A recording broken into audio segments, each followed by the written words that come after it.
All right, guys. Welcome to a long overdue new entry into Adaptation Fixation. Yeah. I know it's been a little while, but these things come out as they come out. We're trying. We do want to put this a little more regularly, but such as it is. We'll definitely work on it. As always, I'm Spazzy, and I have Wolfman with me. Hello. And today we're talking about a movie that we both liked, I'm pretty sure. And it's a movie that I have some nostalgia for, and I'm glad that I went back and watched it. And it held up in a lot of regards, maybe not all of them.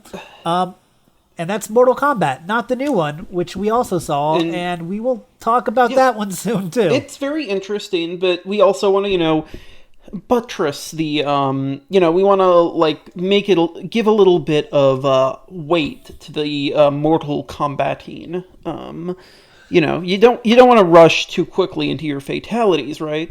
Right, exactly. You want to put on a little bit of a show first. And this actually is directed by Paul W.S. Anderson of lots of shitty movies, and some of which I like, and Spazzy does not.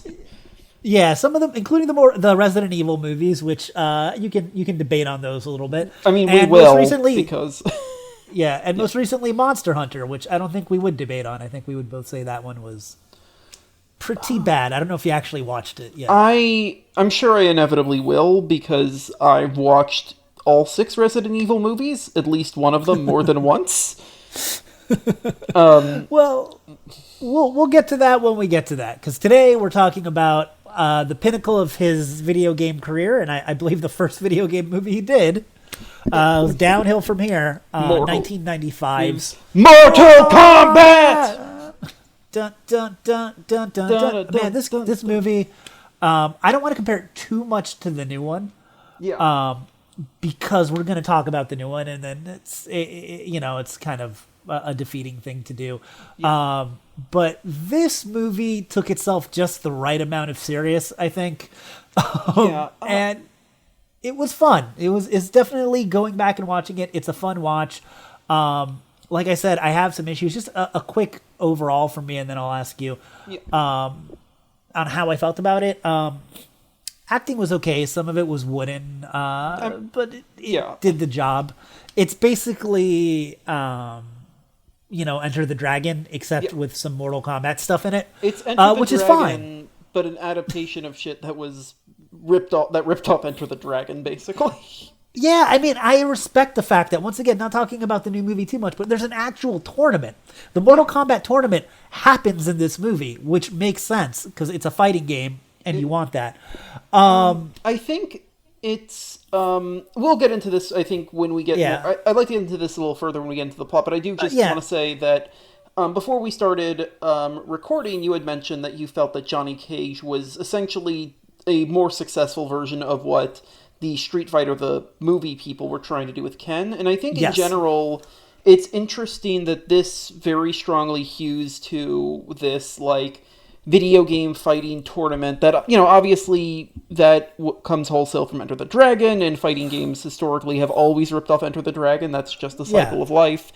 But I think that it works very well as, for the fun and the martial arts, but probably also for the story to a certain extent. Yeah, no, of course. Yeah. But what I was gonna say, let me just finish my reviews. Well, my mini, just kind of synopsis on how I felt watching this movie. So acting was okay. Fight choreography was okay, actually, and a lot of the fight performances were pretty good because they had actual martial artists. Like we said, Lyndon Ashby as Johnny Cage actually was a standout. Most of them were good. Bridget Wilson. Not so much. I'm sure we'll get into that when we talk about the movie breakdown. But as Sonia, I felt like she was not very convincing and probably, and this is the fight choreography, probably one of the worst parts of the movie as far as that goes. My biggest problem with the fight choreography was, with the fights, wasn't the choreography so much, actually, although it was hit or miss. It wasn't great. But it was actually the direction and filming of it, because they just, random slow-mo, cut, so you couldn't really see what was going on. And I mean, that's just a byproduct, I think, of the times and how things are done largely. And then besides that, the CGI is just awful. It has aged really bad. And also, I'm not a fan of the ninjas and what they did with them so much, but we'll get with that with the plot. But overall, I feel like, I mean, the when they did practical effects, like Goro looks awesome. Goro looks great. Yeah. I feel like the sets look great. I feel like the story's good. I feel like the acting is serviceable. The action's pretty decent. Overall, it's like a good movie. I'd still, even if you're not a Mortal Kombat fan, I feel like it's a fun watch. Yeah.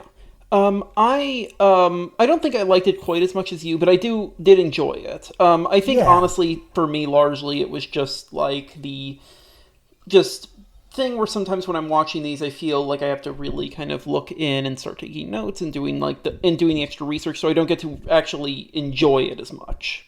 On its own, it's, you know. Yeah, that happens too, especially when you're going back and you're just kind of analyzing the things this or there, but this, you know, very closely. And like I said, it's definitely not a great movie. Yeah. It's probably one of the top 10 video game movies ever made by a Hollywood studio. Maybe even higher than that, to be honest. Maybe top 5. But that's not so much because it's an amazing movie. It's just the bar's pretty low. I mean, the bar's low, but also it's a film of few pleasures, but it understands the pleasures it needs to have.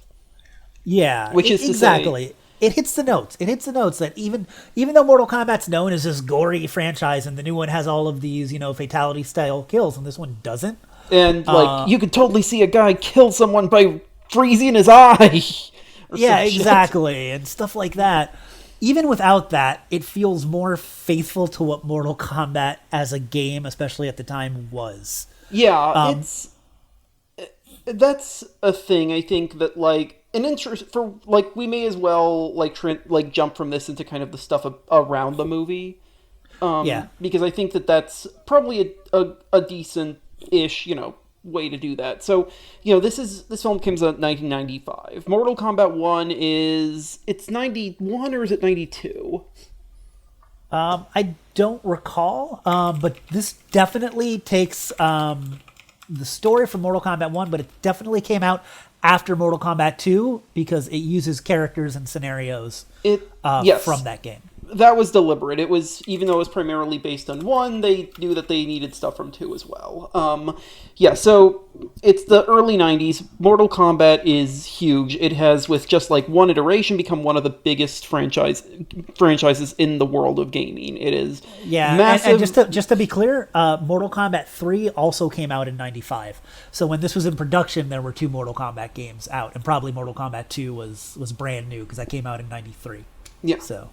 But Mortal Kombat, huge. And of course, not only was it huge, it was also very controversial because it featured very over-the-top acts of gore and violence, which, you know, in retrospect, and for many people at the time, people were able to look at, you know, the Scorpion, the yellow ninja, like, setting fire on someone by lightly breathing on him and turning him into, like, a Looney Tunes-esque, like, dust cloud. Like, that stuff was very silly. But it was over the top, and the game, I have to say, Mortal Kombat always felt, and it changed with iterations, obviously, but especially the first one felt more flash over substance. Like, what got people into it was seeing Sub-Zero rip somebody's spine out, not, you know, look at this intricate combat system that we we implemented.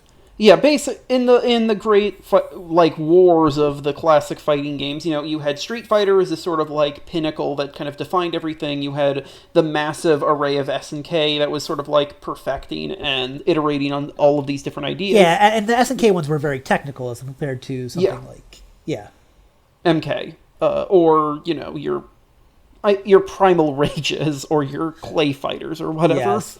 Yeah, and those were actually in response, I think, into Mortal Kombat. You wouldn't have Primal Rage if you didn't have Mortal Kombat. Of course, absolutely. And you know, of course, the modern iterations of Mortal Kombat lean still heavily on the violence, but in much more like realistic sense. That, if I'm going to be honest, kind of creeps me the hell out. Like, I don't need, like, a realistic blood spatter for what happens when a man gets his testicles punched up through his throat. I don't actually need that to be, like... It's still so over the top as to be cartoonish, but the way things happen feel more realistic on the body at the time that they happen. If that makes sense, it's still like so ridiculous that you don't take it seriously. However, it's more gruesome because the anatomy is much more correct. It's not throwing somebody into buzzsaws and then having 30 pairs of ribs fly out. Yeah, or like I recently finished Resident Evil 8. It's not like, one bad guy who can just vomit more than his body mass in like seconds. Yeah, exactly. Yeah, or alternatively in that version, a guy getting his hand cut off and then reattaching his hand himself. But yeah, this stuff was, a world away. At the time, Mortal Kombat was big, and while it was under a massive microscope, not just from fans, but also from things like the American government, yes. It was still big. It was big business. And it wasn't just that it was getting ripoffs in games, like you had mentioned. There was Primal Rage, Clay Fighter, Midway, the people who owned Mortal Kombat at the time, actively ripped it off repeatedly with their own games that all cannibalized each other. It was also in the realm, for instance, of television. There was a television show that lasted a couple seasons called WMAC Masters that was basically just like it was essentially like a kid-friendly after-school special version of Mortal Kombat. But are you familiar with this show, Spazzy? Because it is fascinating, because basically it is that it's essentially like an after-school special show about a bunch of kids who all hang out, except there's always a fight, and the fight is staged to look like a Mortal Kombat or Street Fighter fight, complete with like a health gauge. And at the end, everyone kind of learns their life lesson. Incidentally, this WMAC Masters was a co-production of 4Kids Entertainment, the people who many anime fans are already very nice. It sounds very 4Kids-esque. But I mean, you have to realize that once again, I was, like a preteen at this time. Like I was young, but I was kind of the target demo for this sort of stuff. And the fighting game scenes and arcades at this time in the mid 90s were huge. Yeah, it just kind of blew up, and it was the biggest thing in the world for kids. Yeah. Oh, totally. So it makes sense to me that was something that existed, even though I'm not aware of it. It also was co-produced by Haim Saban, the weirdo right-wing Israeli group that makes... the Power Ranger dudes. Yeah, Power Rangers, and most importantly, Samurai Pizza Cats. Ooh, that was a good show. That also had a good NES game. I don't know if you ever played that game, but it's pretty quality. No, but anyway, so this was big. This was huge, and the other thing is that Mortal Kombat, like really theoretically every fighting game, tragically not bad fighting games, kind of begs for an adaptation solely on the basis of the fact that it has big characters. Obviously, characters like Liu Kang and Sub-Zero were not particularly deep characters. They weren't, particularly compelling people narratively, but they looked very distinct. They had these distinct moves. And when you have those kinds of characters, I think that's kind of why fighting games get adapted more often. It's that there are an action genre, but they also have a lot of easily marketable characters. Right, they got a big ensemble cast mixed in, and all of them are kind of identifiable in a very broad sense. So, for instance, you want Chun-Li, just make somebody that looks vaguely like Chun-Li. You can throw in some lightning kicks or spinning bird kicks or something once or twice, and then have a vague, I'm part of Interpol or a cop or whatever she is background, and you're set to go. You can put a lot of your own characterization in there, but you have the broad strokes already. Yeah, it's like fighting games are, they live in the realm of caricature, particularly racial caricature, but not just that. Like, everything is very reduced, and to put it maybe bluntly, a lot of bad popcorn movies, what you might call meatloaf, Meatloaf the food, not Meatloaf the singer, perhaps also Meatloaf the singer, is, it reduces stuff too. This isn't inherently a bad thing, and and ultimately, like, the fact that this film works is perhaps a testament to that. But the reason this exists at all is due to a guy named Lawrence Kasanoff. Spazzy, are you familiar with Larry? I am, actually, but for the benefit of our audience, let's go ahead and tell me some more. Yeah, so Larry was a Hollywood producer of kind of middling to mixed success. He was involved with Blue Steel, the Catherine Bigelow movie, The Unfortunate True Lies, and also films like Chud 2, Bud the Chud, and A Gnome Named Norm.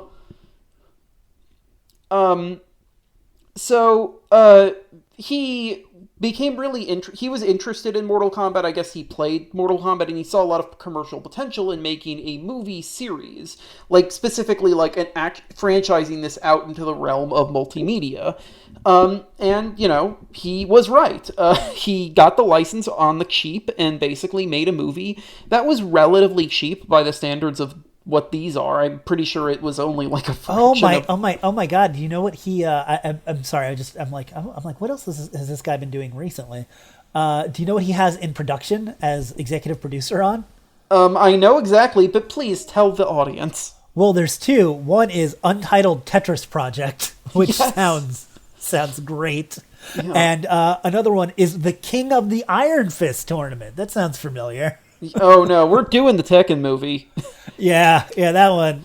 Well, it's actually funny because the bad guy in the Tekken movie is played by the bad guy in our movie today. Ooh. And we'll get to that. I'm sorry, I'm going to let you obviously finish your background on it. But now that since you brought that up, man, Shang Tsung and Raiden compared, once again, I don't want to do this too much, but compared to the new movie, they have so much presence, you know, and you could say what you want about the casting of them. And I think we do have to say, there was something kind of fucked up about the Japanese Thunder God being played Christopher Lambert. By Connor McLeod. Yes, Connor McLeod of the Clan McLeod. He's from lots of places. Christopher Lambert. Can we do Highlander? I know it's not a video game, but I would love to talk about Highlander. I loved Highlander as a kid. I have not watched it in years, and last time I watched it and I was not a kid, I'm all like, this is not a great movie. But I still have a lot of fondness for it because I liked it when I was 12. I saw it a few years ago and really did not like it. Were you 12 when you saw it? I think because I was 27. See, that's the problem. You need to watch it when you're 12. And it's got a bitchin' soundtrack by Queen. Yes, it does, and it also has Clancy Brown. I mean, as the Kurgan, who is an amazing villain. Clancy. I'm sorry. I'm so sorry. Go it's kind of funny, actually, coincidentally, because the white guy to play the Japanese Thunder God in the television show based on this movie was played by Clancy Brown. Seeing it all comes back, man. Yeah, this is why this podcast is exciting. It's this elaborate web of all things. Everything's connected, man. Yeah, but so for the most part, as far as I can tell, actual production went mostly fine. They grabbed a cast primarily of people who were, not what you would call particular name actors. They got them kind of on the cheap, and based on what they could do, which ultimately is probably for the smartest. They got Lyndon Ashby as Johnny Cage, which is great because Lyndon Ashby might actually be Johnny Cage in real life. They got the very prolific Hong Kong martial arts guy Robin Shou to play Liu Kang, who they have basically three main characters, and he ultimately comes out as their real main character, and I think that he does that really well. That's another thing about this movie. When I was watching it, I took notes. I'm like, this movie was brave enough just to make Liu Kang the lead, especially back then, to have an Asian lead. But he is, in the game, he's the main character. He should be, and also he's the best martial artist. Him and Lyndon Ashby are good, and that makes the fight scenes believable. I mean, as believable as they can be when you're doing weird flippy stuff. But for Sonia Blade, they got Bridget Wilson, who has, who I like in this movie. She had kind of a very unfortunate career of kind of playing the stock role of the woman who's kind of flustered at the dumb, wacky guy. That's what she does in Billy Madison. That's what she does in, her one episode of Frasier. She also did all her own stunts, which is kind of cool. Yeah, but once again, and I kind of hate saying this, especially from Veronica Vaughn from Billy Madison, as he mentioned, who's the only other thing I really recognize her from are these two things, which is kind of sad. Depressing. Me. Yeah, but it's like she just didn't seem convincing in the fight scenes. You could tell she wasn't a trained martial artist, and when you go back to the other two leads, it's very apparent. You know what I mean? Mm-hmm. And that's. Yeah. It kind of sucks, and it's nothing against her as an actress, and she did well for somebody who is, once again, not a martial artist, but probably and the acting from her wasn't. I feel like the role wasn't too demanding for an actress, so I guess maybe just at the time you couldn't find a good female martial artist that was also a white lady that could act to a decent degree. But Cynthia Rothrock was pretty much at the height of her work here, and I don't think she would have been that much more expensive for this. But this might. But yeah, like I said, nothing against her. I don't want to rag on her too much. Of course, yeah. It's just that you can notice it when you go from that Kano fight to this, and I think the Scorpion fight was right after with Johnny Cage, and I'm all this is a much better fight. It just is. Rounding out our main two people, are so Mortal Kombat is a series about martial artists who are fighting, and then these sort of larger gods who are kind of always interfering. So I guess it's sort of Enter the Dragon, but also the new gods. Yeah. What if Darkseid got really, really into Nobunaga's ambition?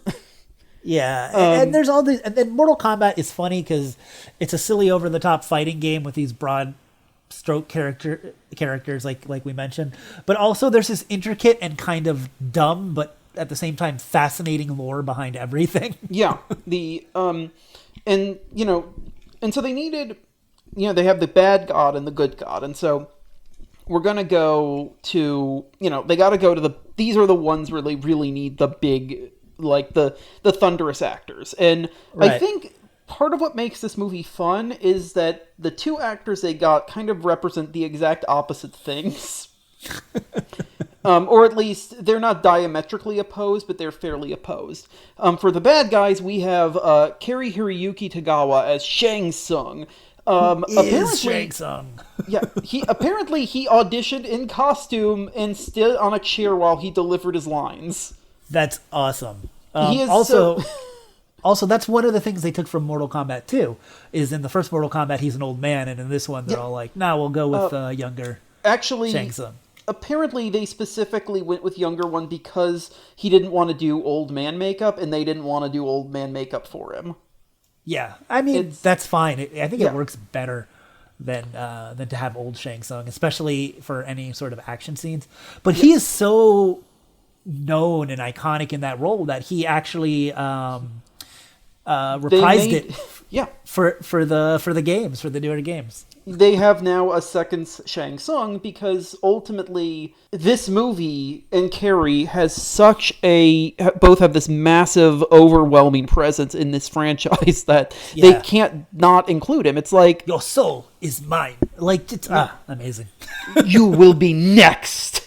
He is just immensely over the top and intense in this just so incredibly fun way. So I have very little familiarity with Mortal Kombat, but honestly, Tagawa is kind of the reason why I've always had no interest in Shao Kahn because Shang Tsung, this like crazy martial arts sorcerer who eats people's souls, is just like so fun. He has this incredible like acting with it, just with his eyes. And so let's move on to the white guy playing the Japanese Thunder God. That would be Christopher Lambert, or to quote the Venture Brothers, Lord of the Apes, Lord Raiden, and once Lord of Diane Lane. I like I said, I know you don't like Highlander, but it's something I liked when I was young, and there's just something I really like about Christopher Lambert and his performance here. Like he's like kind of like cheeky about it, and he knows what's going on, and he's just kind of he's having fun. Yeah, here I think here it is that Carrey is having fun with knowing that it's a very silly movie, and he does a mostly serious performance, but also is silly enough. I feel like Lambert is kind of the reverse, where he's almost full on silly. Like I spent the entire movie trying to figure out what voice he was doing before I just decided, like, is he just doing like a Peter Lorre impression? It's great, man. I like how he punctuates everything with his like hey hey hey, like this little laugh, like all the time. Yeah, Raiden throughout Mortal Kombat has always been kind of a jerk, and I think it helps with that. Yeah, exactly. He's kind of this smug weirdo, and it works for the character. Also, we'll get into this with the plot, but I like how he did exactly what Raiden did not do in the new movie, where he said, there are rules to this tournament, and I am enforcing them. Because I am the god and protector of Earthrealm. That's one of the things that bothered me a lot about the new movie. But anyways. We'll get to that. Yeah, so, so things did pretty well. This film was not like a super cheap movie, but it wasn't, say, Super Mario Brothers. It was made with the understanding that they were going to, like, try to not be too super expensive about it, make a decently sized hit, and as it turns out, it became a massive hit, much more than they expected. Probably because of that soundtrack. It's a banger, man. It really is. The Mortal Kombat theme is fantastic. This film was huge. It did incredible. This was kind of like, at the time, what we might call the video game movie genre was obviously at a pretty low point in 1994. We had Double Dragon, we had Street Fighter. Obviously, people were reeling from Super Mario Brothers. Wing Commander, I think Wing Commander was a couple years after this. But like this and Tomb Raider. This didn't legitimize video game movies, but it showed Hollywood that video game movies can make money. I think. That's the thing. Actually, I'm going to say it did legitimize them, not as things, that are guaranteed for critical success, but definitely guaranteed for financial success. And, I do think we are at a point where we're definitely going to be seeing more video game movies that get more critical, like, acclaim, but it will be, fairly enough movies that are not Mortal Kombat. Yeah. It'll be interesting to see where we go moving forward. I know this is off topic as we do. Yeah, but often. This is I mean, this is why those of you who clicked on this did, I think. Yeah. Because you have movies. I feel like we still haven't had a great video game movie, and I feel like the movies that have the better reception, and I'm talking about Hollywood movies now. Yeah. Okay. The ones that have had better reception are ones that kind of play it safe with like a children's formula, which are like Sonic and Detective Pikachu, which we might have different opinions on, but I think both are fine movies. They're not they're kids fare. They're not anything spectacular. I am not necessarily willing to make that claim about Sonic. Sonic, I know, but I feel like it is. It's Sonic in particular. I feel like is fluff. It's something you would see out of like the Chipmunks movie or something. It's not super substantial, but it works and it understands the character enough. Actually, I was gonna say a different thing for Detective Pikachu, that it melds, you know, a video game movie to also a different genre. That is to say, like a hard-boiled detective movie, which, I mean, it's not quite so what hard-boiled. Detective Pikachu, I think, did very well is the world building that is familiar to fans of Pokemon. And I think, and the thing is, what'll be interesting is I feel like we have things like I think it's HBO's adaptation of The Last of Us. Yeah. Where and they keep trying to do movies like that, right? Where it's based off of a game with such a strong narrative that I feel like, well, can you really condense a 40-hour game's narrative into a 3-hour movie? Is it going to be? And I know that's a TV show, but just to be fair, I think TV may ultimately be a better format for. I think so too. For game adaptations because they're longer. Yeah, I think so too. And I also think, and I know you're not into superhero stuff at all, but I think the TV shows that Marvel have been doing in general, for me, I think have worked better because comics have always been long-form serial. And I know the MCU movies are kind of structured like that, but they're still movies. So you still have like kind of the same 3-act structure and everything. When you do something as a TV show, it's better for, I think, that as an adaptation for that medium. And I think the same could be said of video games. Although I'm looking forward to a couple ones on the horizon. I'm interested to see how the Metal Gear movie turns out. We'll see how that one does. Yeah. Actually, while in general I've kind of pushed a lot of superhero stuff aside for myself, I do love the new Doom Patrol show, and I do think that actually hits exactly what you're saying. Like, very aggressively comic booky, very happy to, you know, play with like space and time in a way that is harder to do when you are a movie and you also have the expectations that if this movie does not do well, then Disney's going to fire, or I guess Warner Brothers in this case is going to fire like 50 people. Oh yeah, I agree, and I actually like Doom Patrol a lot because I think it's not afraid to be a weird comic book show. Yeah, but go ahead. But yeah, back to Mortal Kombat. This movie, like this and Tomb Raider, I think are generally considered like the ones that basically said that like, okay, we know that this is probably still going to be in some kind of critical ghetto, but this still proves that video games are a commercially viable well for adaptation. Like, and, you know, it's been kind of mixed going since. Like, we don't really have, like, the, like, endless yearly like, the equivalent of, like, the yearly MCU movie or whatever, but, like, you know, Rampage, Detective Pikachu, Sonic, all very successful. Warcraft, not successful here, but successful at least in China. Like, there are options. And of course, like, I actually learned this recently. We mentioned when we did Street Fighter that the Street Fighter movie, like, you know, it flopped in America, but it did well overseas and ultimately did make back its money.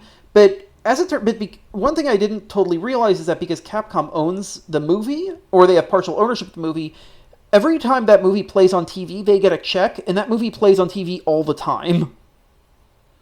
Yeah, you never think about syndication with these things, do you? I'm sure Capcom is happy about that. I wonder if they're happy about The Legend of Chun-Li. We're going to have to watch that one day, too.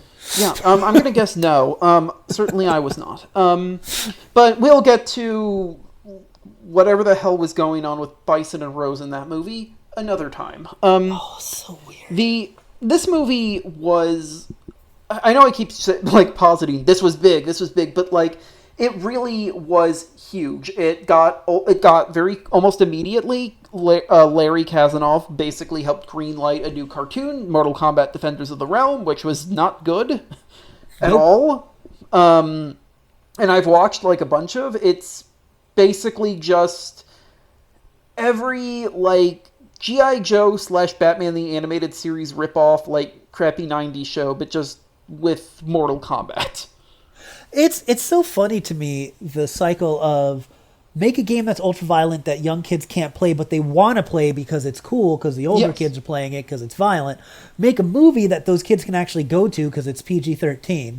That younger kids can go to, and then make a cartoon series for even younger kids to buy the toys based off it, even though they shouldn't actually be playing the games. And thus the cycle of capitalism continues unabated. But let me tell you, man, that was in the 80s and 90s. I had toys for RoboCop, Alien, all sorts of IP that I probably as a child should not have really been watching. But they make toys out of them. RoboCop, that film about the dehumanization of society and the endless amount of violence and the way that everyone is turned into a consumer. Hey, by the way, do you want to get this RoboCop toy? I'd buy that for $1. Yes, I was just thinking of that. But yeah, no, it was huge. I'm with you. I was like I said, I don't know when did this come out? 95. I was 12, 13 around the time. I was at the prime age where Mortal Kombat was the biggest thing in the world for a little while. And you know that the success of this movie also had to have led into the success of the game that just launched that year, Mortal Kombat 3, you know? Oh yeah, it's actually interesting though. Which obviously Mortal Kombat 3, I think with my lack of kind of familiarity with MK, my understanding is that 3 is typically considered the high point of the classic era. Yeah, because it was, I think, a little bit better from a technical standpoint. You got really into juggles, and you got characters taken away in Mortal Kombat 2 that came back. It had just a really great roster. So yeah, it was the best game. It was just, iterative sequels. It was more, bigger, better, and it also played better. So hey. And when that's all great, right? Until it kind of wasn't. And I'm just slowing this because I have to click on different things and I want to just make sure that those can be easily edited out. But if they can't, then that's okay. You can leave them in there. Sure. So, you see, this came out in 95. I know I keep saying this came out in 95. 95, I want that in your brain. Because 2 years later, Mortal Kombat fell into one of its worst creative and commercial periods in its entire history. Yes. Transition to 3D did not go well with that game. There's Mortal Kombat 4, which struggled in the 3D realm, much like the company 3D Realms. There was, of course, the side-scrolling game Mortal Kombat Mythologies Sub-Zero. And there was the next movie. Our friend Larry had been, hard at work trying to turn Mortal Kombat into not just a movie series, but a massive multimedia empire. He made a Mortal Kombat live tour where people could do Mortal Kombat, martial arts on stage live. Throat ripping or whatever. But he helped kind of spearhead Mortal Kombat Annihilation, which we will get to another time, because ultimately that's the more interesting story than this one, because that's the one that replaced all of the actors with new actors because they didn't want to pay them. Yeah, it was. That's funny. Even when that came out, I was still kind of a Mortal Kombat fan, and I liked the first movie. But I think the fact that they replaced all the actors made me not want to go see it in theaters, and I, to this day, have never seen that movie. Yeah. All right. So was there anything else, or should we move on to the movie itself? All I just want to say is that, okay, obviously that was bad, but things are better now. Mortal Kombat 11 is one of the best-selling fighting games of all time. Larry is still, is still smarting from losing this, his most famous work, and is kind of now most notorious for making the film Food Fight. Yes. Which featured a lot of Nazi imagery and a lot of implications that if you don't buy you don't buy brand name products and you buy store brand products, that you are a fascist sympathizer. Ooh, wow. There was a Bobbleheads movie and he was the producer for it? It's both of those things are disappointing, but not unexpected. No, they're not. But we'll leave Larry aside. With when Jennifer Coolidge and Luke Wilson, what is this Bobbleheads movie? This looks. Oh my god, this is. I'm upset that I know this exists now. Yeah. Okay, so we've talked a lot about like the stuff around this movie, perhaps too much, but I think it's a lot. I ultimately do think that Mortal Kombat the movie is also very interesting for not just what's in it, but how it was impacted by and ultimately did impact the culture around it. This was a watershed moment in film and video game adaptations, which obviously is why this podcast exists. But I think we're both kind of wanting to jump into this. Do we want to go in terms of plot? I mean, we could do kind of. There's not much plot, so we can kind of just do points and talk about the characters. I mean, the overall plot is just this. I can do it very quickly. So, starts off with Liu Kang, dream sequence. His brother died. Whatever. He's supposed to be the chosen one from Raiden. Cool. Raiden needs his champions to go fight Shang Tsung because this tournament happens every 100 years. Am I correct? It is once in a generation. Once in a generation. So whatever that means. Yeah, I was actually thinking, like, is that 30 years? Like, they don't really specify. I think the games do, but I'm going by movie lore here. I want to see the Silent Generations Mortal Kombat. Well, they lost. We know because everybody lost for the last 9 tournaments. And if they lose the 10th tournament, then because of some weird deal, Shao Kahn can attack Earth and take it over, and it can become part of Outrealm. Outrealm is this really shitty place where he lives. I guess for just a bit of further context. And Shao Kahn is the emperor of that realm, and Shang Tsung is a former champion and a wizard or something. Yeah, basically Mortal Kombat, if seemingly every fighting game is just Enter the Dragon plus X, this is essentially Enter the Dragon plus, like, Jack Kirby's New Gods, I guess, but with, like, more of a stock Asian sheen. There's multiple, like, universes, which, in dimensions, we live on Earthrealm, because we can't just be on Earth, we have to be on Earthrealm. And there is Outrealm, and Outrealm is run by, or Outrealm, as we learn at the end of the film, used to be a very nice place, and now turns into, like, a giant fire torture, like, wasteland. And I think we might go to the Netherrealm at one point, but I'm not sure. Yeah, that one's very confusing. I was actually wondering if he was, like, in if they were for Scorpion. Yeah. Sorry? I was going to say if they were in Hellraiser. Well, because here's the deal. If you're not familiar with the game, Scorpion isn't from Outrealm. First of all, he's a human, but second of all, his soul went to Netherrealm, which is basically hell. So that's like his native realm, is the Netherrealm. So that would be what he dragged people into. So I'm assuming that's where he dragged Johnny Cage in for their fight. Also, I like getting a little ahead of ourselves, but that fight between Scorpion and Johnny Cage, it was the most violent kill. It was very Mortal Kombat-esque, and they could do that because he was just a skeleton. Yeah, not a person. So generally all the Mortal Kombat games and almost every Mortal Kombat media, though, like, revolves around this tournament. Like, this idea it's that Mortal Kombat tournament. that it's once in a generation, or it's once in 100 years, or when it's once whenever the new game comes out. Because obviously our friends Liu Kang and Sonia and Johnny have been doing this for 11 adventures.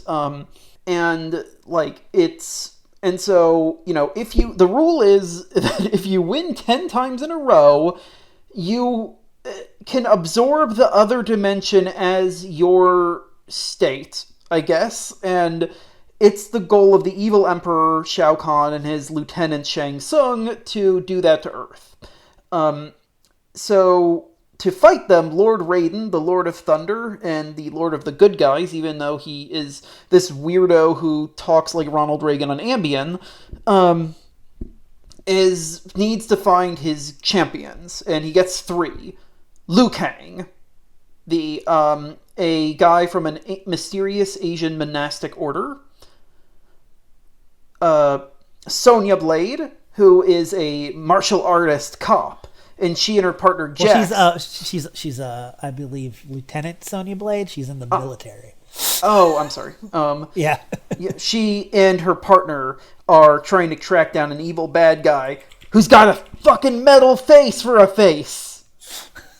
And Jax is, of course, a beloved Mortal Kombat character who was cut because I guess they were like, we know we want to use him in the inevitable sequel, so we'll just like pad him in there so that, you know, it sets it up. And finally, Johnny Cage. Would you like to talk about Johnny Cage?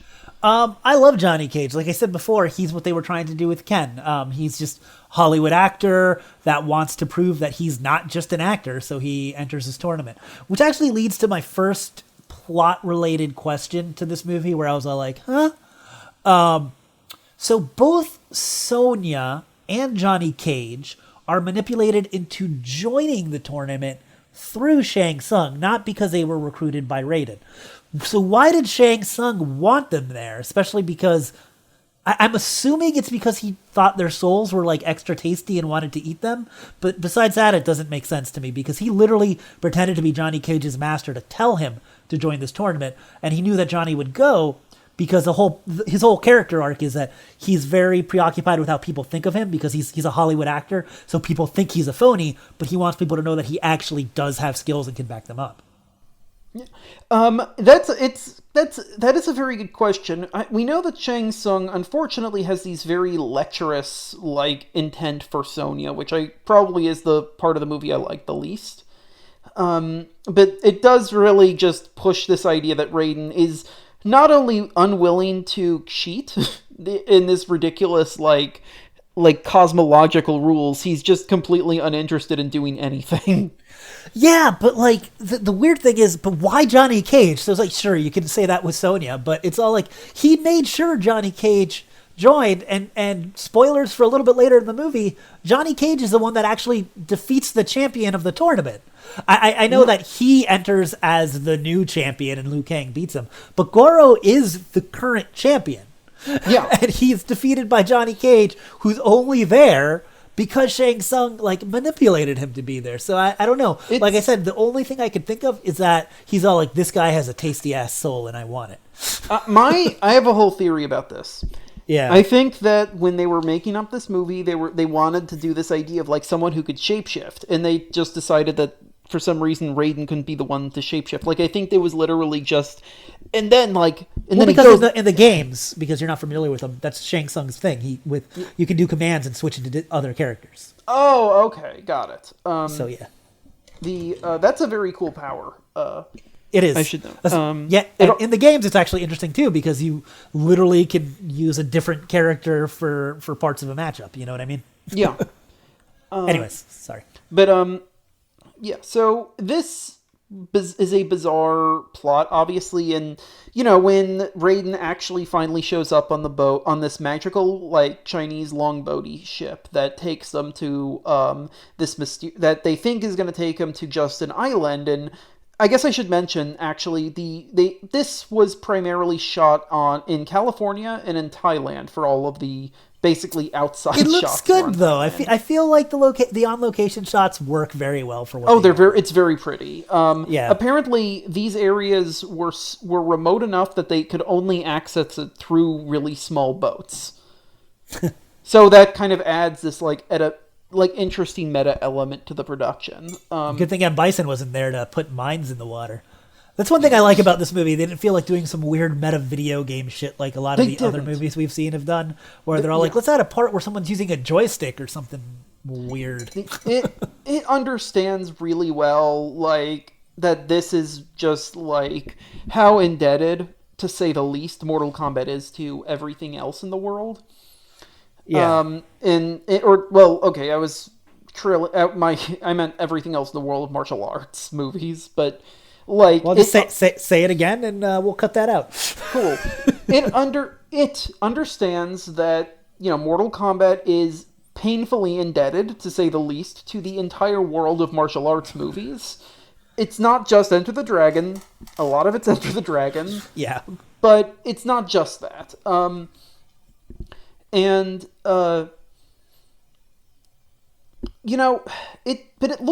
it understands, like, go to a really nice location shot or go to a, middling Hollywood factory or soundstage for when you need certain interiors and just, like, have people in tank tops hitting each other. Like, this is a format that has worked. Just do it, and just do it, but add these weird elements and a lot of bad CGI. Yeah, which is funny. Actually, you mentioned that. I believe the CGI at the time was touted as being some of the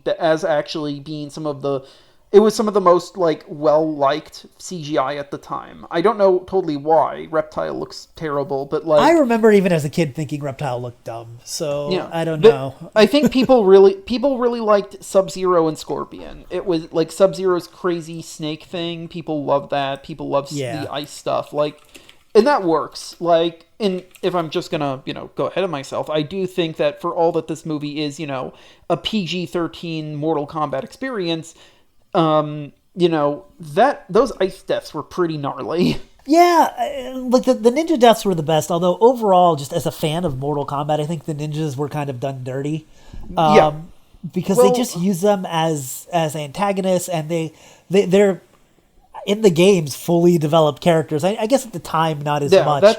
That's the thing, though. Like, by this point, it was just and Mortal they were Kombat. all played by the same white dude in clear contacts with bushy eyebrows, all three of them.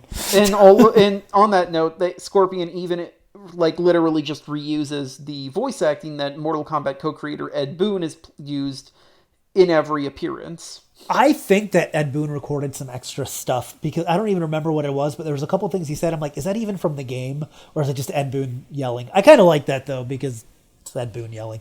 I feel like it would have bothered me more if Scorpion had been developed as a character and not just, these are my zombie slaves.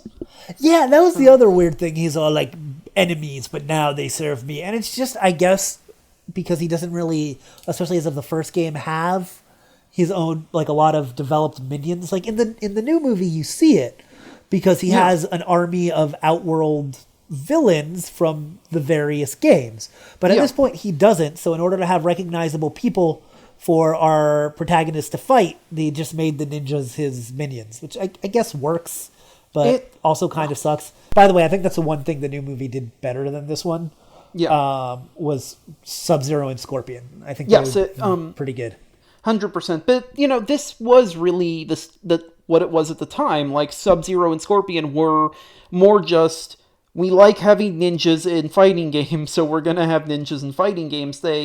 Stuff like, the actual, like, G.I. Joe-esque rival ninja clans, plot lines, and, like, Scorpion's redemption, and Sub-Zero's death and replacement by another less evil Sub-Zero.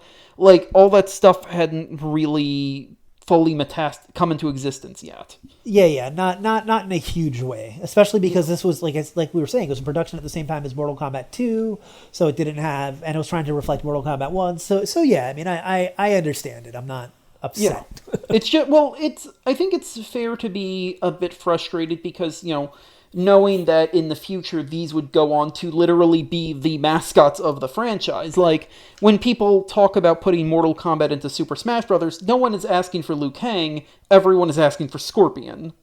I'm asking for Liu Kang because he was my main in most Mortal Kombat games. Fair enough. But you know what I mean. Like, I know. Yeah, I agree with you. But I mean, NetherRealm Studios logo is literally a Scorpion. Yeah. Yeah, but they go to this. But back to the plot, they go to this island, and after Raiden explains to our heroes that the essence of Mortal Kombat is about life, which no, it fucking isn't. I have plenty of video games that can show you that it is about death, particularly death that involves being blown up by ice. Yeah, and like I said, I like that on the boat though. They try to bully them, and he stops it. He says, no, you can't. no cheating until the tournament starts. Yeah. Then I'm hands off. But in the new movie, like, that's the entire plot of the new movie is them cheating and, like, Raiden not breaking the rules when somebody else is cheating, and it's stupid. Sorry, I know we weren't going to talk about the new movie, but that, like, it bothers me. It's a little bit frustrating. So they're on an island. Johnny literally just does the line from Die Hard. It's, go to an island. They said it'll be good for your career, he said. But, they go into this, beautiful island, and then they suddenly realize we're not just in some island in, the South China Sea or whatever. We're an island on another planet. In another realm, another dimension. Which I really love. Like, I just love the low-key idea of, like, you get on this boat and you start sailing, and somehow you've ended up on another plane of reality. You enter the mists and you exit them somewhere else. I also like how this movie, once again, I promise this will be the last time I compare it to the new movie, but this movie is just like, we need an audience surrogate to showcase how weird everything is. Somebody that's just, more like a normal person, so that when odd stuff happens, he'll be like, what? And they just use Johnny Cage, an existing character. Yeah, done. Look, Cole Young is a not good character. I do think he is a fascinating character just in terms of the meta text, but we will get to why he is fascinating to look at from a narratively structural standpoint and not a narratively thematic standpoint, when we do. Suffice it to say that this film is very good at having three heroes who are unfamiliar with what's going on, and they react to it in different ways, and ultimately I think that's a really I actually system. Might do, now that I'm thinking about it, there's one specific time where I might also bring up the new movie, but one more and that's it. All right, keep going with the plot. So if this is Enter the Dragon, and if the last, I don't know how many minutes this has been, have made it clear, this is Enter the Dragon. They finally go to Shang Tsung's island palace, which is filled with these plates of, like, sumptuous, delicious-looking food that all immediately get thrown out, because the tables get thrown out so that they can have an early fight scene, so that Sub-Zero can kill a random guy, because he's like, Mortal Kombat is... Two things. One, I have in my notes, that's a lot of wasted food. Two, comparing this to the Street Fighter movie, which isn't... The years aren't that different between these two movies. Like, this movie was smart. It's all like, fight scene. Let's put lots of fight scenes in. This is a fighting game. Yeah. Like, that was something that frustrated me with Street Fighter. There was very few actual fights in that movie. Yeah, and none of them were in streets. What the hell, Capcom? Yeah, this, like, used locations that were similar enough to the game. Not like you could pull it out, but, like, thematically would fit, with the style of the games. And there's a lot of one-on-one fighting and a lot of group fight. That's one thing I appreciated. Even if the fighting didn't always work, even if it was always the best, they provided it to you. It's also nice because even though this crazy, like, there is a sense of, like, actual location in this area. Like, even when it, like, there's this great part when they're just sort of, the good guys are trying to stalk the bad guys to learn a little bit more, and the camera pulls up, and it turns out they're on a bridge over hell. Whoa! It's very silly. So, this is, Shang Tsung explains the rules, not the actual rules that are important that we heard from Raiden, but, the rules that people will, be announced to do fights. To be honest, I don't really understand the actual intricacies of the Mortal Kombat tournaments. I don't really care about that, but all you gotta know is that if Outworld wins, they invade. If Outworld loses, we should be fine, but we're not because other things happen. But, that's how it should work. But so, like, if, for instance, in that case, if, like, there's, like, a 16 bracket fight, and if it starts with Sonya fighting Liu Kang, like, can you fight people from your team?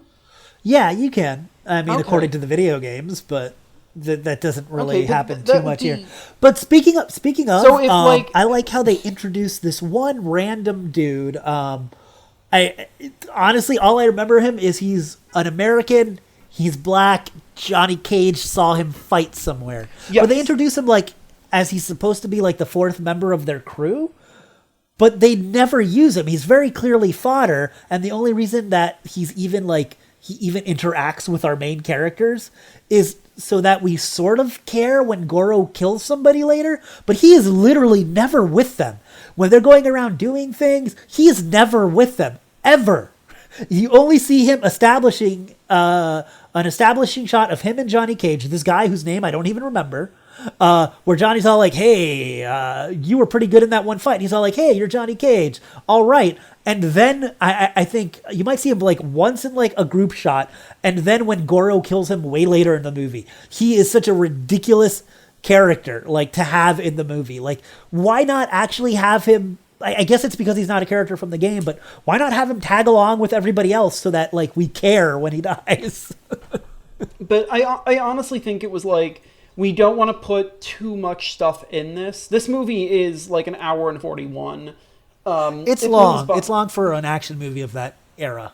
Yeah, and I think like they kind of just wanted to pare it down, like kind of the original pitch for the Street Fighter movie, like pare it super far down. That's why Jax doesn't show up, even though like it's obvious that they were saving Jax for the sequel.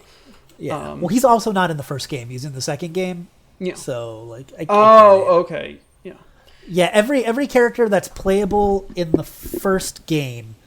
So just real quick, because you're not a big Mortal Kombat guy, and I'm not a huge Mortal Kombat person, but I've played enough of the games. So the roster of the original game is Shang Tsung and Goro as the bosses, and then Johnny Cage, Kano, Raiden, Liu Kang, Scorpion, Sub-Zero, and Sonya. That's it. So all of them are in here, and then Katana, Jax, and I think that's it, are the only ones that are kind of... And Reptile are the ones from Mortal Kombat 2, which they kind of fit in here. Although I think Reptile was like a weird hidden boss in the first Mortal Kombat, but he doesn't really get his representation as Reptile, as a weird reptile that spits acid and his own character until Mortal Kombat 2. So there are some aspects from Mortal Kombat 2 that snuck in here, but they do have... All of the main characters are there and have a role. So, sorry to interrupt you. Oh, no, thank you. I appreciate that. I should have known, because in the song, they always say, Raiden, Sub-Zero, Johnny Cage. Yeah. Mortal Kombat. Da, da, da, da, da. Okay, yeah, I'm sorry. It's a good song. This is, like, you know what? It really it must have been the song, right? Like, that must have been what, like, sold this more than anything else, right? Yes. It's a really good song. I think, I genuinely think, like, Anderson knows very well, generally knows, like, the importance of paring down your movie. Like, he knows that the movies he's making, he doesn't like them to be long.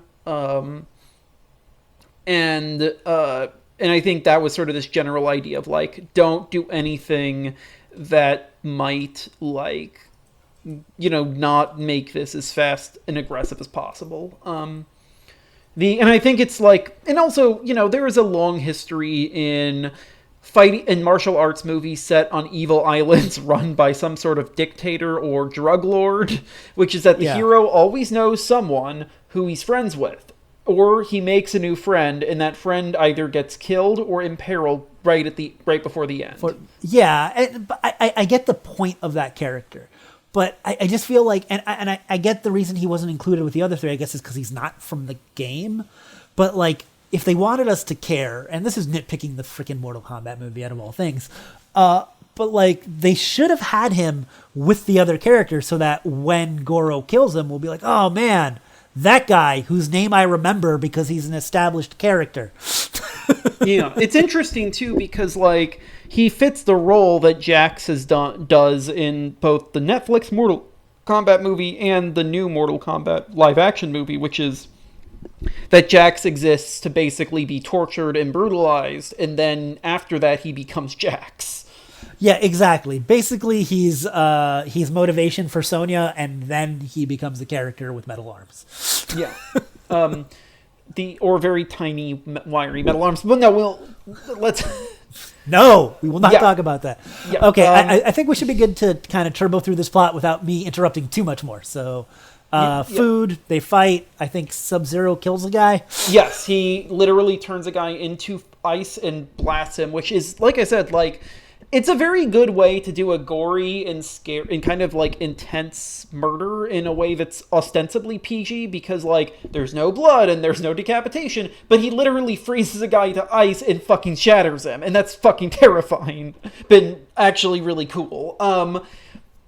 After that, the good guys realize that with their, protector god pointedly refusing to tell them anything without this, like, weirdly, like, childlike laugh, they start sneaking around, and they find out that Kano, the evil creep Sonia's been chasing, and her motivation for being in this at all, is here on the island and in the employ of Shang Tsung, as is Goro, the prince of Shang Tsung's army, who is a giant CGI dude with 4 arms who rules. That dude is awesome. He is. 2 things real quick. Kano is a constant because in both Mortal Kombat movies, he's entertaining. Not as entertaining in this one as in the new one, but he is still an entertaining character, and I appreciate him. 2, really weird tangent, and I promise I'm not going to get on another one this weird while we're here. But so I never really looked at Goro and thought about this, but the Shokan, which are he's the prince of them, they have 4 arms, right? But they only have 1 set of pecs. So that means they should really only have, with their second set of arms, very lateral movement and some joint movement, but you should be able to push them back like no problem, because they should have no forward thrust because they don't have pecs. So I think anatomically, right, they should have 2 sets of pecs. I mean, look. I'm sorry. These are the things I think of. No, it's not even that. Like, look, I know you're not a Pokemon fan, but like, I've been into Pokemon since it came to the US, and I can tell you I've had this problem with Machamp. Like, I know your pain.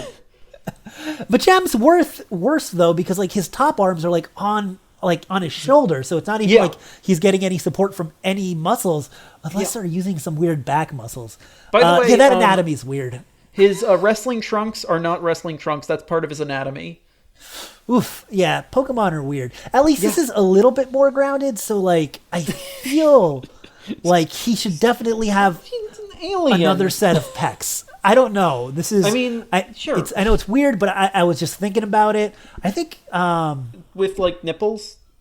Yeah, and then Shiva in 3 and on is a female Shokan, so would that mean she has 4 breasts? Now we're getting into really weird territory, and maybe we should move on.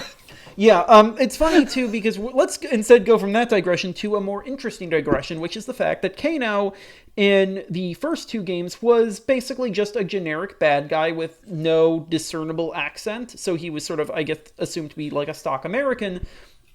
They cast a guy named, an English actor named, I think his name is Teddy Goddard. Trevor Goddard.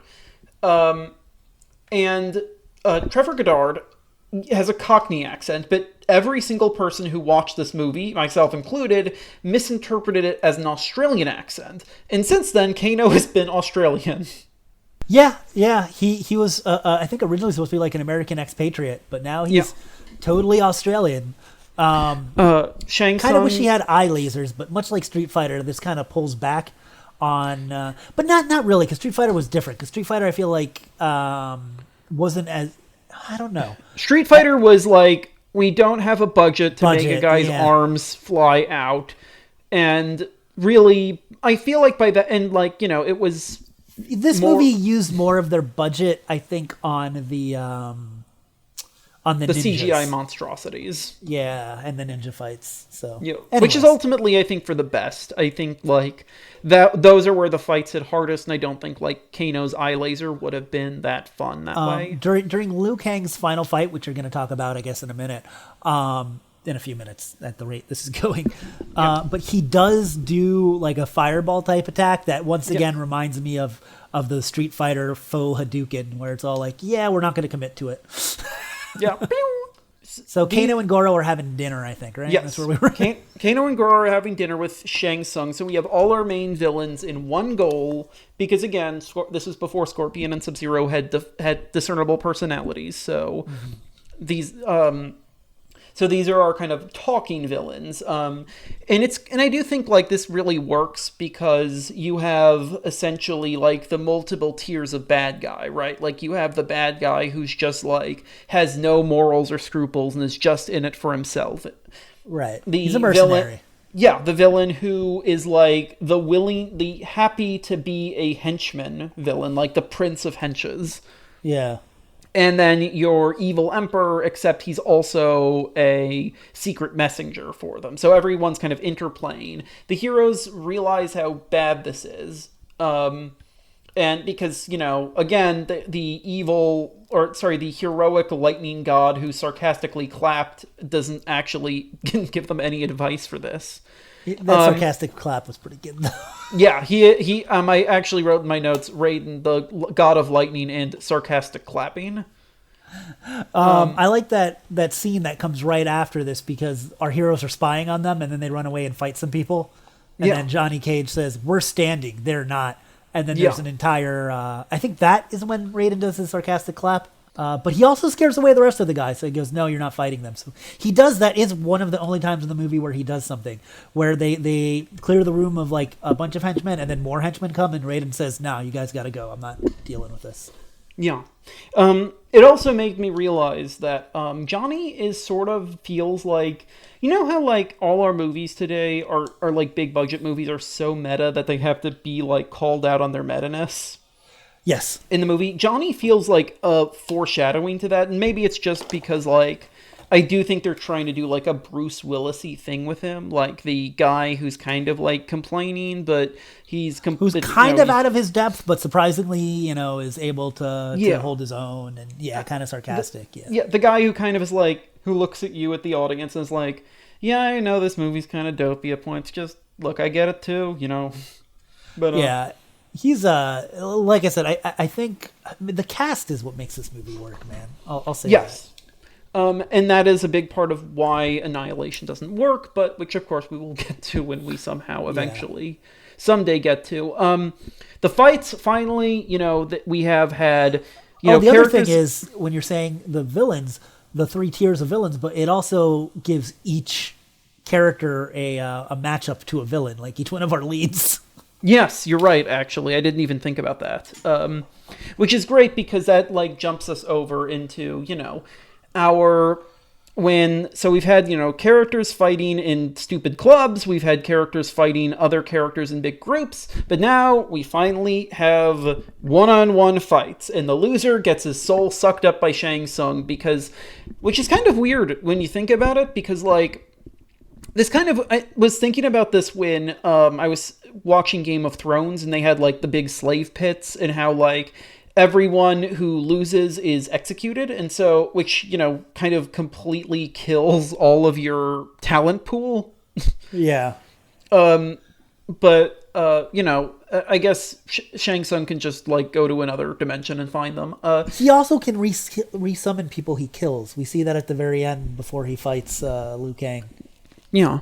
He literally, which also feels like cheating, but at the very end, he literally, instead of shapeshifting, he literally summons souls of people like that he's killed. So I guess if he needs them, he can just rematerialize them. Yeah. But this leads to mainly Sonia's one and ultimately only major solo fight. Yeah. Which is somewhat sad, but given that I think I counted that Johnny has like 4 and Liu Kang has like 6. But she fights Kano. They both wear belts, which seems like it's not a good idea for when you're doing like high-end martial arts where the loser's soul gets sucked out. And it ends with her very quickly beating him saying, "Come on, don't let me die, I'll give you a break." And then she just breaks his neck with her leg. I'll give you a break. Snap. Which is, like, I love it, but it makes no sense that he would say that. Like, it only exists so that she could, like, kill him with a quip. Yeah. Well, what are you going to do? It's the type of movie it is. Yeah. This is, look, I can only praise this movie's dialogue so much, which is admittedly not much. Yeah, like I said, some of it's wooden, and there's a lot of exposition, and some of the dialogue's not that great, but it manages to be fun. I think it's because the pacing of it actually is rather okay. Yeah, no, nothing feels like it takes a long amount of time to watch. Of course, also actually another benefit of the fight is actually you can see in the fight right after this where Johnny is stalked by Sub-Zero inexplicably. He's not in the crowd. Oh, sorry, yeah, he's stalked by Scorpion, inexplicably not in the crowd, but inside this, very cool grove of bamboo trees, which is a great place to, be running from a guy who his gimmick is shooting a cord out of his hand. It's really neat. Obviously, the special effects are silly. Yeah. But they work for me, at least in terms of what this movie is trying to achieve. And eventually they fight in this area that is sort of like this Freddy Krueger-y stilt village mosh pit, and Johnny kills him. He sure does. Yeah. In one of the more gruesome deaths, and I think he's able to get away with that once again because he's a skeleton, because he slices him up with a flaming shield. This one's a little weird because Sub-Zero did get a proper fight in the tournament, so why didn't Scorpion just fight him in the tournament? But that's whatever. true. Liu Kang also does fight Sub-Zero, and because Princess Katana, a character who is so deep and so important that I'm being sarcastic. The movie does next to nothing with her. She kind of exists seemingly as a love interest for Liu Kang, but that's never actually explored, and she sort of just provides some exposition and then not much else. Yeah, she tells him to use the element that brings life to beat Sub-Zero, so he throws a bucket of water at him, which is a very anticlimactic way to die, but also leads to him being impaled by a giant spike of water, which is fucking cool. Yeah, which is cool. Haha, cool. Get it? Oh, no, right. But no, in all sincerity, it's a very cool death. It is. God damn it. It's a very exciting death. Just say cool. It's cool. When I was watching this, I was like, wait, because I'm, as an Avatar fan. But here's the thing. Why didn't she just say use water? Because it's not like... Because Shang Tsung knew what she was doing. Is there a weird rule that's you can heavily hint at something to somebody, but you can't straight up? I don't know. That was weird. Just for context, everyone, for those unfamiliar with Mortal Kombat or this movie, Katana in the series is the princess of the evil realm and was sort of kicked out of her inheritance, meaning the kingdom itself. So she officially works for the bad guy team, but she doesn't actually do any work for the bad guys, but she's not allowed to help the good guys officially, so she can only give the mysterious cryptic hints that they... Yeah, she's the adopted daughter of Shao Kahn, who is the Lord Emperor of Outland. So. Which I had been thinking of when I saw that, that was explained. I was thinking, that's actually kind of neat. It's kind of this is only one part of me feeling like I would like to explore Mortal Kombat as a franchise more in the future. Just, yeah. I would say it's kind of worth it. I mean, if you're grossed out by the visuals, then don't do it. But Mortal Kombat 9 and 10, the story modes are really good. They're worth playing just to get it and go through the story modes. Because, the lore it's fun. It's very in-depth. I enjoy it.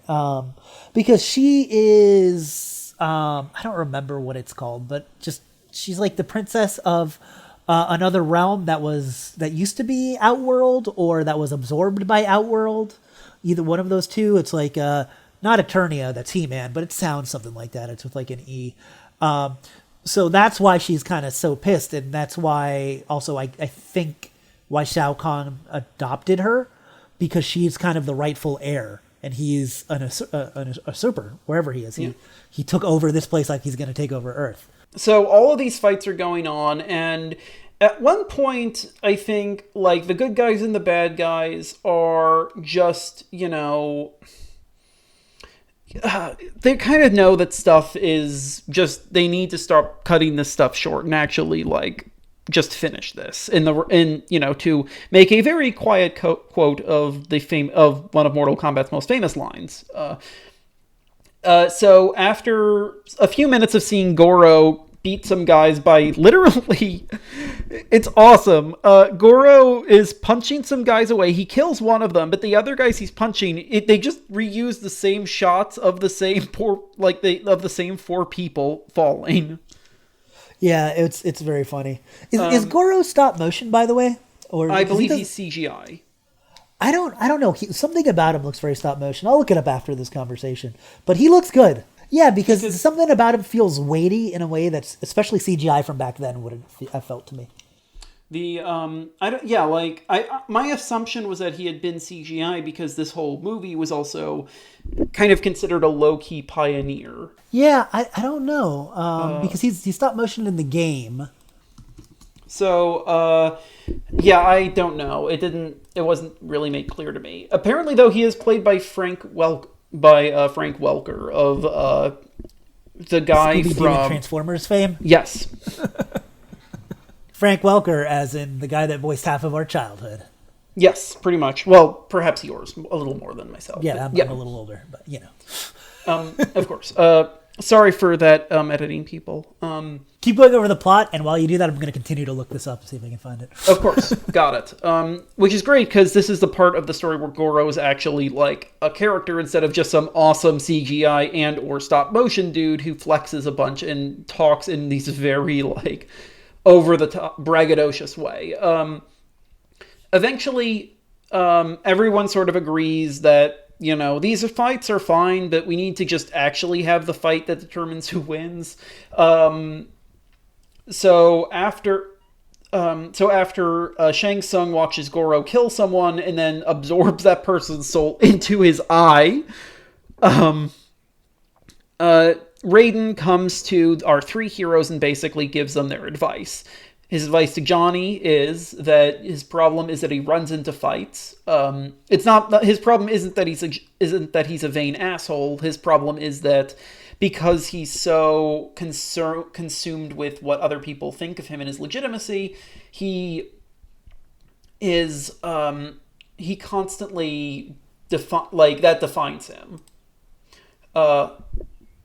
The problem with Sonia is specifically that she refuses the idea that she needs help at times, because that's like the one thing she does in the story is anytime someone tries to help her, she's, no, I don't need your help, which is a little bit, I think, maybe reductive of your main female lead and one of your main heroes, but such as it is in Liu Kang's, is that he refuses to run from his destiny because he is only wanting to fight Shang Tsung to avenge his brother and not fight Shang Tsung to actually save the planet from being taken over by supervillains and crazy monsters and weirdo skeleton ninjas that breathe fire and... yeah. So Johnny finally is just tired of all of this stuff. So he just goes up to Shang Tsung and says, "Your champion's Goro, right? I'll fight Goro and we'll end the whole tournament." Goro, by the way, yes, I just confirmed, is not CGI or stop motion. He's a man in a suit with a lot of animatronics embedded in that suit. That's cool as hell. It is. I have a video I sent you, which people that are watching this video can't see, but maybe we'll put it in the link or something. Who knows? Yeah, that would be awesome. Yeah. So it's kind of weird because, like, this is the part where I was really confused about the tournament because of, like, my feeling was if Johnny beats Goro and Shang Tsung beats Johnny, but none of the other fights happened, does it just get called in his favor? I guess it does. So Johnny is up against Goro, and it's like, come on, this little weedy asshole action star is going to face a guy who's twice his height and about 5,000 pounds his weight in muscle. But no, he punches him in the crotch because Johnny Cage is an asshole who uses that as his signature move. Yep, and which is a move from the games, by the way. Yes. I knew that. Yeah. And they end up fighting on a kind of like this crazy cliffside, and eventually what happens is Johnny kind of like tricks, he does fight him, but he uses guile not to knock him off, and then he just looks at Goro, who's like struggling to hold on. He says, "This is when you fall down," which is a callback. Did you pick that up? I did not know. So at the very beginning of the movie, right? It's see, the writing is a little better than he thought. At the very beginning of the movie, you see there's a fight. The very first fight scene in the movie, you're like, what is this? And why is this guy fighting like random ninjas or whatever? And it's because it's Johnny Cage filming a fight for one of his movies, and then he punches a guy and the guy doesn't fall, and he's like, this is where you fall down, because that was his role, like the next thing he was supposed to do, and he didn't. But Goro did. Yeah. And Goro died. I mean, he, died falling to his death, but it was a fairly epic and dramatic death. So good for you, Goro. People will tell stories of your death for generations. It's also awesome because this fight is like the special effects they use to actually show these location shots. Not the beautiful Thai Buddhist temples, but the crazy outworld stuff. Looks kind of like Mist, which is rad. And like all the location shots, real or not, I feel like they work. I mean, some of them look like the Netherrealm where they fight Scorpion and there's like skeletons of fallen soldiers or warriors or whatever. Looked a little cheap, but it still didn't look bad, I think it's very good at understanding the stuff that really needs to look like beautiful Asian location shooting and the stuff that really should just look very surreal and not particularly realistic. I think it works. It understands where to divide its resources. I agree 100%. Yeah, so this is at the point where suddenly Raiden shows up, and this was the point when I basically just realized, he's doing an inexplicable Peter Lorre impression. Explains that, like, it doesn't matter that you beat Goro and that Shang Tsung can challenge you. Shang Tsung isn't going to challenge you because he just kidnaps Sonia and takes her to Outrealm. And just completely abandons the older rules. So Peter Lorre, is like, I don't know why. Raiden, not the guy from Casablanca, shoots them into Outrealm. So they finally, after hearing all these bad tales, they finally get to Outrealm. And it's this crazy, super hardcore, weird video gamey place, but not like video gamey in the sense of Mortal Kombat, video gamey in the sense that this feels like a predecessor to Fallout. It's really cool. And they almost immediately fight Reptile, who enters a statue and becomes yet another ninja guy. Yeah, which is a little disappointing, but it works, I guess, well enough. This would have been a great point to have Katana and Liu Kang fight. Yeah, it would have been to do something with Katana. I agree. It was that going back to it, even at the time, like reducing Reptile to like a little weird reptile that inhabited a ninja body was weird. I'm sure. But I think that kind of informed actually some of the uses of him in later games, to be honest. Which is not surprising to me given how much this of a hit this was. Exactly. But even at the time, it was weird. And then like from watching the movie now, almost from like a pacing standpoint, like I said, it's good to have a lot of fights, but that was just kind of unnecessary. It was just like another stop on the way to the real fight, Yeah. There's a part right afterwards where Katana tells them, you have to face 3 challenges, and then they just immediately confront Shang Tsung. So I have to assume that like there was a bunch of stuff that was cut between those because they just realized, and that they probably were like, we need to keep the reptile thing because Reptile was introduced early after they get to the island, and so they need to actually set that up and pay that off. Did she say that before they fight Reptile? No, I believe she says it afterwards. I guess it could be the 3 things were Liu Kang fighting all those people, Liu Kang actually fighting Shang Tsung, and then the fake out with his brother, I guess. I do really just think this was like the equivalent of like I'm just working backwards from what we got. I'm kind of thinking that this was probably something along the lines of like, you have to fight the robot masters again before fighting Dr. Wily. Yeah, I'm also curious why Reptile turned into bugs. I guess because the statue was infested by bugs. It was kind of a weird thing. Like, because Reptile was there, but he was surrounded by a bunch of bugs. I think that were there the just to be implication gross. is that Reptile is actually bugs. No, because he pulled out the reptile that there's an actual reptile. Like, do you get what I'm saying? I don't know. Maybe the bugs assist him with animating. I'm sorry. I'm thinking too deep into that. Eventually, they finally get to where Shang Tsung and where he's kidnapped Sonia, and it's this like very crazy palatial like room with the giant Mortal Kombat logo on the ground. And this is the point when we finally just admit that the real hero is fairly and justifiably Liu Kang. Yes. Also, I want to point out that they have Sonya tied up, like in like a ripped dress or something. And my favorite part is her hair looks like okay. Before we get you here, let's really just tease her hair to make it look wild, like in a late '80s, early '90s way. Look, it was the style at the time. Everyone in Outworld was just super into Whitesnake. Yeah, just like teasing your hair up. I think that is kind of like feathered, very, very hilarious. Yeah, also, just because you're not a fan of Mortal Kombat, 2 characters were cut from Mortal Kombat 1 to Mortal Kombat 2. Okay. Sonia and Kano. Okay, got it. Which is probably why they felt comfortable killing Kano, even though he came back in part 3. And also, actually, Goro, because Goro died and they replaced him with another sub-boss. So, but Sonya is a background element on a stage in Mortal Kombat 2 where she's tied up. So this was kind of a reference to that. So even though she wasn't in the game, she was like in the background.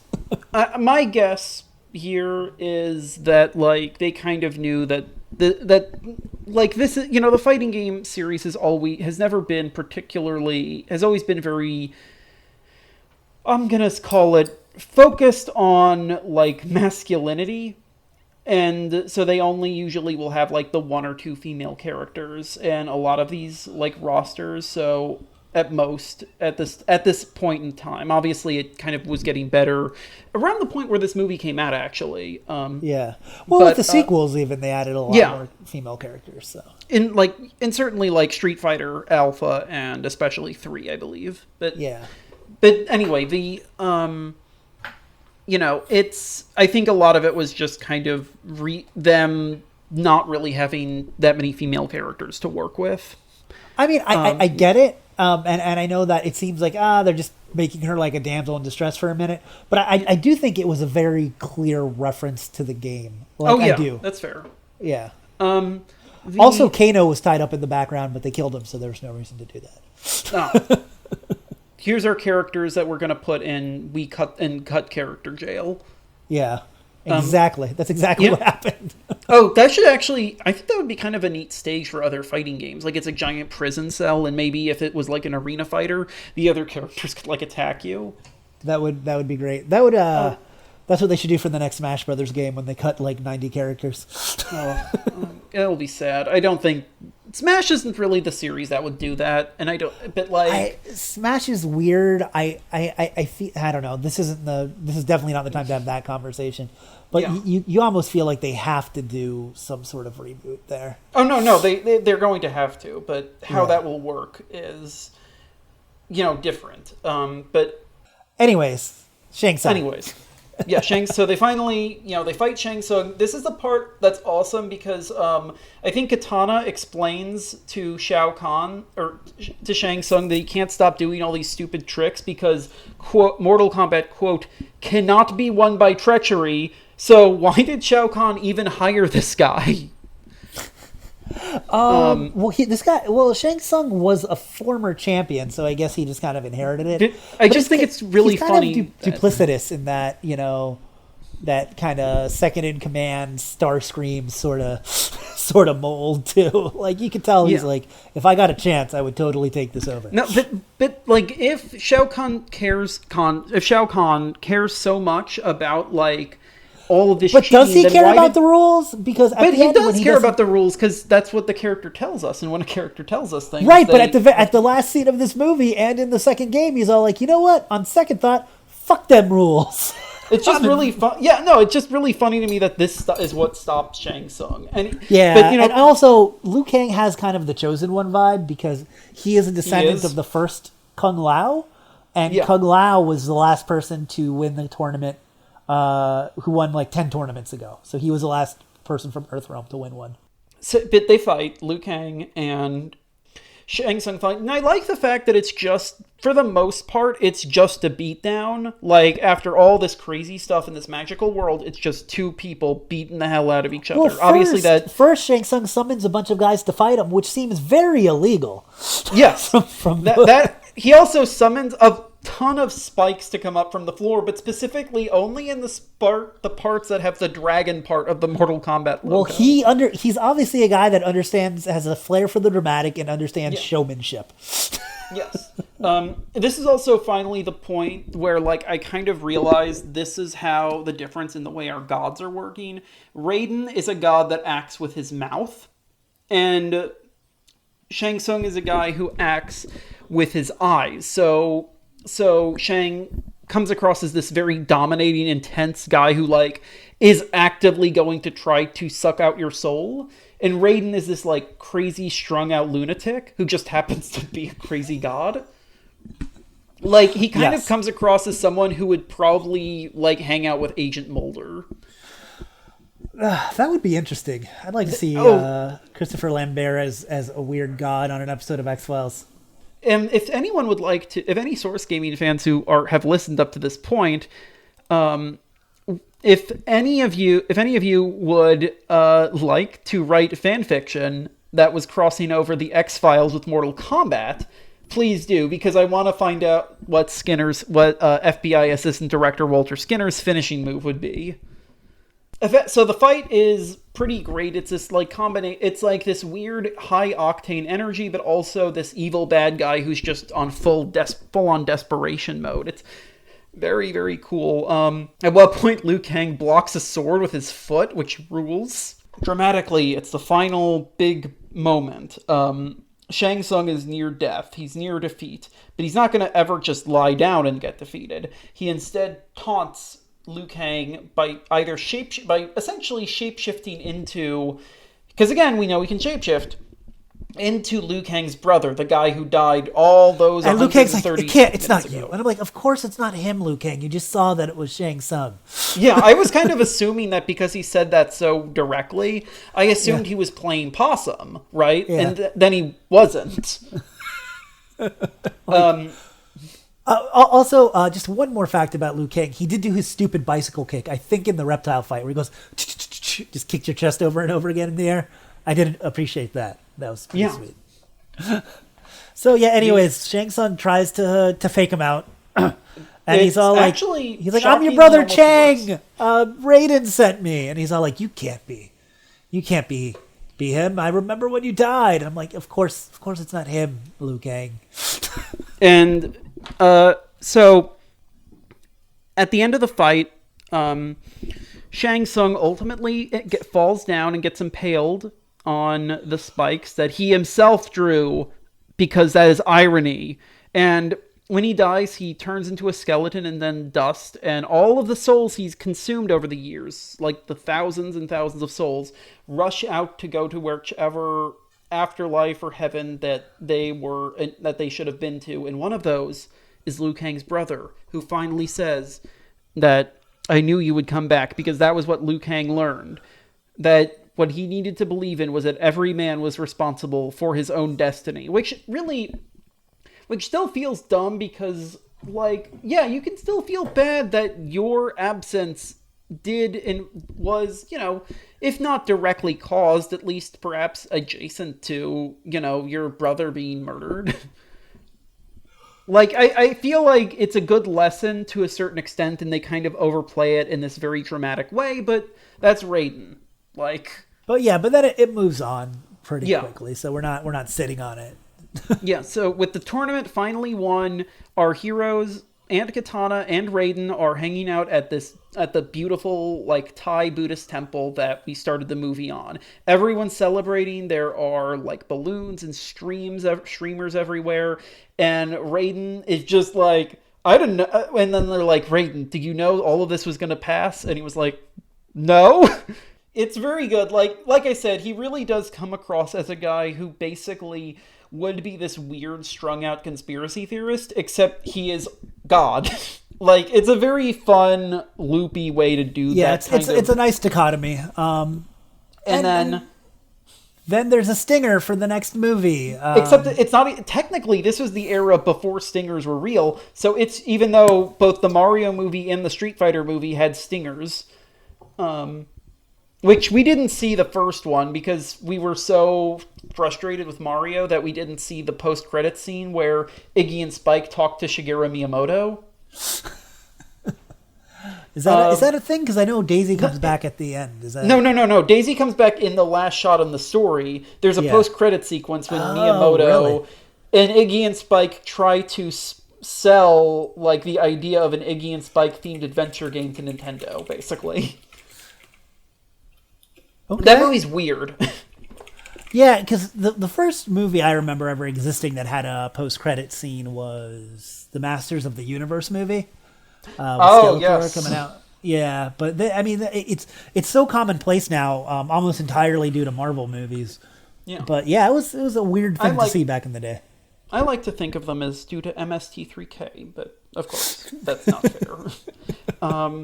So all our five the five people who are still alive and good are hanging out, except Jax, I guess. And suddenly, thunder rolls in the distance, and you see a giant, crazy shadow of Shao Kahn, the evil emperor, who's actually never been named in the movie, who shouts and destroys this temple that they're at. And then all five fighters get the fighting poses, and then dun dun dun dun dun dun dun.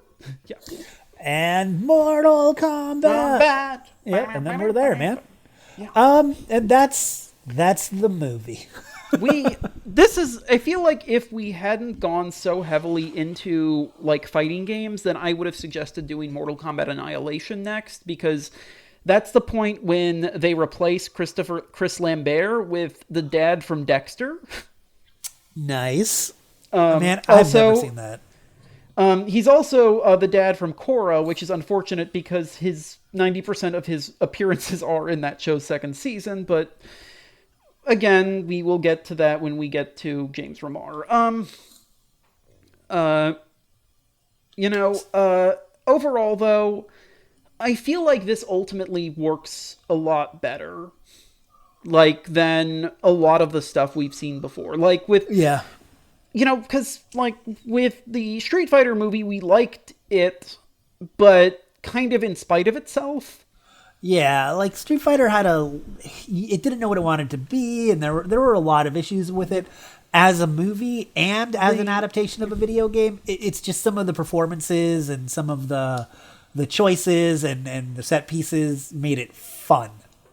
The Tomb Raider movie, you got more out of it than I did. I didn't really care for it so much myself. And it's perfectly fine. It works, I guess. But to me, this is this is better as a movie. Just even if you don't know Mortal Kombat, it works better as a movie.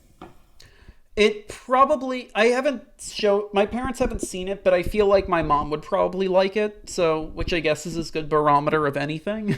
Yeah, the momometer. I think that's the thermometer. Yeah. I don't know. We'll workshop it. But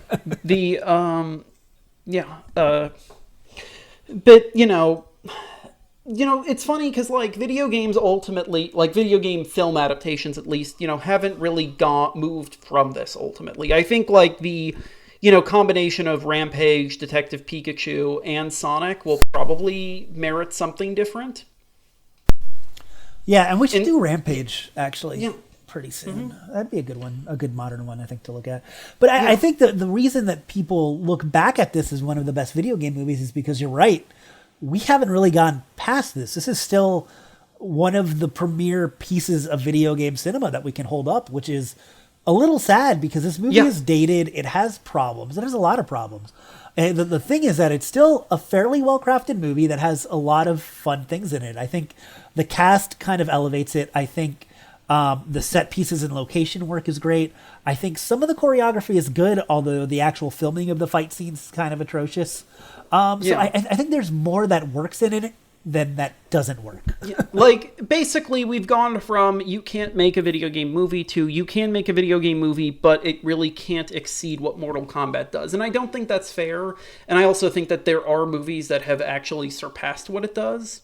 Not all of them being Hollywood movies, admittedly. But it does really feel like a kind of line in the sand. And I do wonder, because Mortal Kombat 2021 apparently was the most like successful thing on new film to debut on HBO Max, and obviously it did not have the benefit of explicit like an actual box office, but apparently it's done tremendously well, and I'm kind of interested in seeing if that like is a bellwether for something new. Yeah, I mean, we'll have to see when the box office is back to normal how something like that will perform. I don't think its performance is indicative one way or another on where video game movies are going. But I mean, there's a bunch of video game movies in production right now. All it takes is one, well, I wouldn't say that. I think it takes a few more just to set off a trend. But, because go back to, like talk about how comic book movies have entered kind of the mainstream after for years being something that wasn't taken seriously by Hollywood. But it's because somebody kind of cracked that code. And I think also because you started getting filmmakers that grew up with that source material. And I think that's something that needs to happen for video games too. Well, because before you'd have your Richard Donner Superman and you had some of those, you had your Burton Batmans. But for the most part, comic book adaptations didn't hit. And they were also just not done by comic book fans. And I think as more and more people that understand video games and what makes video games work make movies, there's a larger chance of it working. And maybe that's just me. I don't know. But I think there might be some truth to that. I think there are two things. For one, with comic book movies, the thing is that it wasn't just like a straight line or even a zigzag into cultural acceptance. Like initially, the idea of mainstream comic entertainment was firmly limited as comics. Then, that there were like the George Reeves Superman, but it wasn't really, it took until like the Adam West Batman to kind of like codify comics as something that could actually be adapted into something that was immensely successful. And what it did was kind of adapting not really the actual Batman comics, which were fine. They were kind of lighthearted, a little bit, simple, but kind of the most intense aspects of comic book aesthetics. Then that was the ghetto, right? Like it was the biff bam comics aren't for kids anymore. But then in the 70s you had, the Superman movie, but the Superman movie was was respected in a very different way, where to, what later happened to Batman and then to the Marvel movies, there are different levels and waves. And I think the problem perhaps with video game adaptations is that they haven't managed to find ultimate molar waves. And I kind of wonder if part of it is the fact that, a lot of the games that are getting adapted are action genres, action movies. Maybe we would need to see stuff of different genres being made. That's true. I mean, there's so much you can do. Video games have so many genres within them. Yeah. I don't know. I also though think there is one other thing, which is that we actually are getting a lot of movies by people who made video games, and you can see that it's just not necessarily in video game adaptations, it's in like people who are now like looking at first person shooters to actually make cinematography like that, which is, the aesthetics and themes, and even something like Scott Pilgrim isn't a video game movie, but it takes a lot from somebody that grew up with video games, a lot of the whole plot. Yeah, the it's interesting because going back to Paul Anderson, his Resident Evil movies don't really take a lot of core tropes from the Resident Evil games, but they take a lot of tropes from video games in general. There are legit actual literal power-ups and final bosses. Yeah, it's we'll see. I think a lot of the better video game movies haven't been adaptations of any particular game, to be honest with you. But we can discuss that at another time. I think this one's already going on a little long, so I think we should probably wrap it up. Yeah. Anyway, this So, in the final analysis, I think this is really probably a fairly good place for Mortal Kombat to be. This isn't to say that it can't explore or push its own boundaries or anything like that. It's just, I think this whole, like, Enter the Dragon with magical undead ninjas, like, it's a very solid core for it. And I think this movie executes that fairly well in an era where, you know, that wasn't necessarily being made on the regular. Yeah, I think the thing about this is that it was the first video game movie to really break through the mainstream, like you said, and show what video game movies could do. And it did everything pretty well. And I think that's all I have to say about this Mortal Kombat movie. I think next we might actually do the new Mortal Kombat. We haven't done back-to-backs with an old movie and a new movie from the same franchise yet. This seems like an okay opportunity to do that. So or maybe we won't. Who knows? Or we could do that and then jump off to a non-fighting game movie, because that would be nice. You know what might be nice after Mortal Kombat 2021? Something like the Animal Crossing movie. Oh, that might be nice. Yeah, I want something a little more relaxing, but we'll see. Anyways, guys, I hope you enjoyed this. I'm Spazzy. He's Wolfman. You can find all of our information below. You know how this goes, and that's about it. And see you guys next time. Bye. Take care, everyone.